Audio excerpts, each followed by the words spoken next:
बाजार सवेरे में आपका स्वागत है। Good morning and welcome. मैं हूं आपके साथ तृप्ति उपाध्याय। चलिए शो की शुरुआत करते हैं, लेकिन उससे पहले आपको शो का फॉर्मेट बता देते हैं। तो अगले आधे घंटे में हम इक्विटी बाजार का पूरा अपडेट लेंगे, आपको बताएंगे कि कहां पर आपको आज नजर रखनी है, कौन से शेयरों में आज एक्शन दिख सकता है, साथ ही कमोडिटी मार्केट का भी पूरा अपडेट देंगे। लेकिन उससे पहले अमेरिकी बाजारों में देखें तो चौथे दिन शानदार तेजी नजर आई। डाउ जोन्स करीब 664 अंकों की तेजी यहां पर रही, नैस्डैक में भी 153 अंकों की तेजी रही, S&P 500 भी 60 अंकों की तेजी के साथ यहां पर बंद हुआ। यूएस फ्यूचर्स में बढ़त पर कारोबार होता हुआ नजर आया और हमारे सहयोगी अभिषेक सत्यव्रतम इस वक्त हमारे साथ जुड़ गए हैं। गुड मॉर्निंग अभिषेक। लगातार चौथे दिन हमने देखा यूएस के बाजारों में तेजी नजर आई और ये तेजी सिर्फ यूएस के बाजार में नहीं रही, एशियन मार्केट्स में भी हमने देखा कि शानदार रैली वहां पर भी देखने को मिली एआई और टेक शेयरों के दम पर। अभिषेक ये बताइए कि जिस तरह से हम देख रहे हैं कि ये चौथे दिन की तेजी है और आज थैंक्स गिविंग का डे है यूएस में, क्या यूजुअली भी ऐसा होता है कि यूएस के बाजारों में ये जो वीक होता है थैंक्स गिविंग का, ये थोड़ा सा स्ट्रांग और हैपनिंग सा रहता है? किस तरह के संकेत ओवरऑल ग्लोबल मार्केट से मिलते हुए यहाँ पर नजर आ रहे हैं?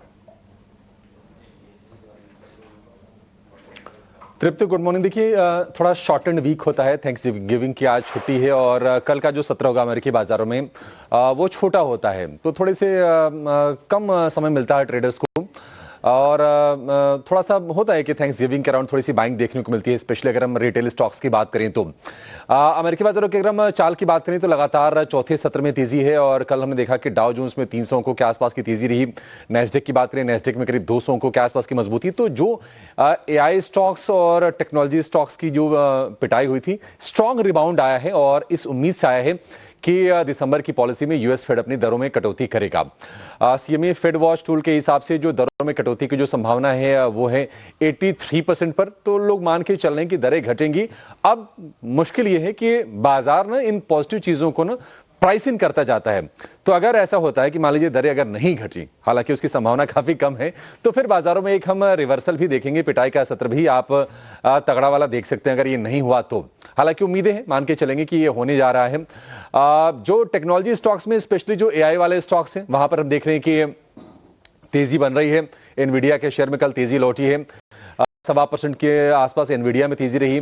अगर हम दूसरे सेमीकंडक्टर चिप वाले शेयरों की बात करें, एएमडी, ब्रॉडकॉम, थोड़ी छोटी कंपनीज हैं, लेकिन इन दोनों शेयरों में हमने देखा कि करीब 3 से 4% के आसपास तक की तेजी बनी है। तो तेजी बन रही है और आज तो थैंक्स गिविंग के मौके पर बाजार बंद है, लेकिन ये जो हफ्ता रहा है बड़ा अच्छा रहा है और आप देखेंगे कि जून के बाद से ये आप कह सकते हैं कि सबसे अच्छा हफ्ता साबित होने जा रहा है अमेरिकी बाजारों के लिए। अब शुक्रवार का सत्र बचा है, अगर वहां पर कोई ज्यादा डिस्ट्रप्शन नहीं हुआ तो आप मान के चलिए कि हम उस राह पर अमेरिकी बाजारों को जाते हुए देख सकते हैं। तो लगातार चौथे सत्र की तेजी हो गई है और सेम चीज हम देख रहे हैं कि एशियाई बाजारों में रेप्लिकेट हो रही है। लगातार 3 सत्र की तेजी हम देख रहे हैं कि निकेई में हो गई है। अभी फिलहाल करीब 650 अंकों के आसपास का उछाल है। आप अगर कोरिया के बाजार को देखेंगे तो वहां पर भी तीसरे सत्र में तेजी है। कोरिया का जो बाजार कोस्पी है करीब करीब हम देख रहे हैं कि 1.5% ऊपर आपको कारोबार करता हुआ दिखाई देगा। तो माहौल अच्छा है एशिया में भी। अन्य संकेतों की बात करें तो सप्लाई के सिचुएशंस को मॉनिटर किया जा रहा है। रशिया और यूक्रेन के बीच में अमेरिका का जो प्रस्ताव है युद्ध विराम को लेकर, ये कब तक इफेक्ट में आएगा, ये कब तक होगा, ये थोड़ा भविष्य में है। तो ट्रेडर थोड़े वेट एंड वॉच वाले मोड में है। क्रूड में थोड़ी सी बाइंग है, हल्की सी अपटिक है और भाव जो है वो $63 प्रति बैरल के आसपास के हैं। लेकिन दरें घटने की उम्मीद से सोने में चमक जारी है। सोना पहुंच गया है 1 हफ्ते की ऊंचाई पर और जो गोल्ड का प्राइस है, कल हम देख रहे थे कि $4140 प्रति औंस के भाव थे, वो आज बढ़ के हो गए हैं $4160 के ऊपर। तो थोड़ी थोड़ी सी वहां पर बाइंग आई है। 10 ईयर की जो बॉन्ड यील्ड है हम देख रहे हैं कि मार्जिनली वो 4% के नीचे आई है और अगर आप डॉलर इंडेक्स को देखेंगे तो उसमें भी हम 100 के नीचे की ही रीडिंग देख रहे हैं। तो ये भी अपने कंट्रोल में, इनको लेकर भी कोई ज्यादा चिंता करने की बात नहीं है। ओवरऑल जो संकेत हैं, कल हमने बैंक निफ्टी में रिकॉर्ड हाइज बनते हुए देखे हैं। क्या निफ्टी आज रिकॉर्ड हाइज की तरफ बढ़ेगा? गिफ्ट निफ्टी से संकेत तो फिलहाल पॉजिटिव है। 60 अंकों की मजबूती पर बाजार आज गिफ्ट निफ्टी दिखाई दे रहा है, लेकिन ये फ्यूचर्स के लेवल ध्यान रखिएगा 26,442 के। मे बी आज एक अच्छा सत्र हो, या फिर ये भी हो सकता है कि कल बड़ी तेजी हो गई है तो बाजार थोड़ा सा आज कंसोलिडेट करें इन लेवल्स के आसपास। अभिषेक, बहुत बहुत शुक्रिया आपका पूरे ग्लोबल अपडेट के लिए। चलिए एक बार एफआईएस के आंकड़ों पर भी नज़र डाल लेते हैं, क्योंकि कल दूसरे सेशन में लगातार एफआईएस ने खरीदारी की है। यहाँ पर अगर आंकड़े पर नज़र डालें तो कल कैश मार्केट में एफआईएस ने 4,778 करोड़ के शेयर्स यहाँ पर खरीदे हैं। डीआईएस ने लगातार 6,248 करोड़ के यहाँ पर शेयर खरीदे हैं कल के सेशन में। एफआईएस इंडेक्स फ्यूचर्स की अगर बात करें 790 करोड़ की यहाँ पर भी खरीदारी आई है। इंडेक्स ऑप्शन में 6,771 करोड़ की खरीदारी बिकवाली का आंकड़ा रहा है। स्टॉक फ्यूचर्स की बात करें 1,779 करोड़ का यहाँ पर भी खरीदारी का एक आंकड़ा आया है। एफआईएस स्टॉक ऑप्शंस में भी 632 करोड़ की बिकवाली होती हुई नजर आई है। इस हफ्ते के आंकड़ों पर भी एक बार नजर डाल लेते हैं। 20 नवंबर से 26 नवंबर के आंकड़े देखें तो 20 नवंबर को 284 करोड़ की एफआईएस की ओर से यहाँ पर खरीदारी होती हुई नजर आई थी। 21 नवंबर को 1766 करोड़ के शेयर यहाँ पर बेचे थे। वहीं 24 नवंबर को फिर से एक बिकवाली का आंकड़ा आया था 4,172 करोड़ का। 25 नवंबर की बात करें तो 785 करोड़ की यहाँ पर खरीदारी। 26 नवंबर कल के सेशन में 4,778 करोड़ की यहाँ पर भी एफआईएस ने कल खरीदारी की थी। तो देखिए ओवरऑल यहाँ पर 3 सेशन खरीदारी के रहे हैं और 2 सेशंस में यहाँ पर बिकवाली नजर आई है। डीआईएस के आंकड़ों पर भी एक बार नजर डाल लेते हैं। 20 नवंबर से 26 नवंबर के आंकड़ों पर हम देख रहे हैं।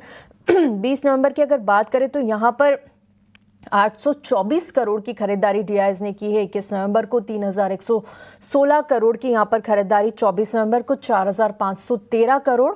25 नवंबर को 3,913 करोड़ और कल के सेशन में भी एक बड़ी खरीदारी का आंकड़ा आता हुआ नजर आया 6,248 करोड़ का डीआईएस की ओर से। तो देखिए लगातार डीआईएस तो खरीदारी कर रहे हैं, लेकिन एफआईएस का रुझान अब इंडियन मार्केट्स में फिर से आता हुआ नजर आ रहा है, क्योंकि 6 में से 2 सेशन में बिकवाली के आंकड़े और 3 सेशन में खरीदारी के आंकड़े। और आंकड़े में भी देखिए तो नंबर्स बढ़ते हुए ही यहाँ पर नजर आ रहे हैं एफआईएस की ओर से।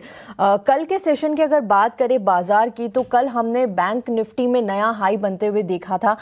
निफ्टी की अगर बात करें तो 321 अंकों की तेजी के साथ 26,000 के ऊपर 26,206 पर ये निफ्टी बंद होता हुआ नजर आया। सेंसेक्स में भी शानदार तेजी कल के सेशन में रही है। 1,022 अंकों की तेजी के साथ सेंसेक्स 85,610 के लेवल्स यहाँ पर सेंसेक्स ने दिखाए हैं। निफ्टी बैंक की अगर बात करें तो यहाँ पर भी 708 अंकों की शानदार तेजी रही। बैंक निफ्टी ने कल नया हाई बनाया है। 59,528 पर बैंक निफ्टी कल बंद होता हुआ नजर आया।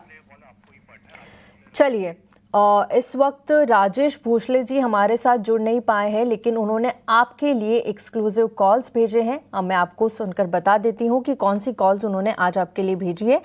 तो राजेश भोसले जी ने जो कॉल्स भेजी है वो यूनो मिंडा पर है और उनकी जो कॉल्स है 1320 पर आपको ये खरीदना होगा। स्टॉप लॉस लगाना होगा 1294 का और टारगेट्स यहाँ पर 1370 तक के आपको मिल सकते हैं। आरबीएल बैंक पर भी उन्होंने यहाँ पर खरीदारी की राय रखी है। 318 पर आपको आरबीएल बैंक खरीदना है। यहाँ पर स्टॉप लॉस लगाना होगा 310 का, लेकिन टारगेट्स यहाँ पर आपको 330 तक के मिल सकते हैं। तो यूनो मिंडा और आरबीएल बैंक पर आज अपनी नजर बनाकर रखिए।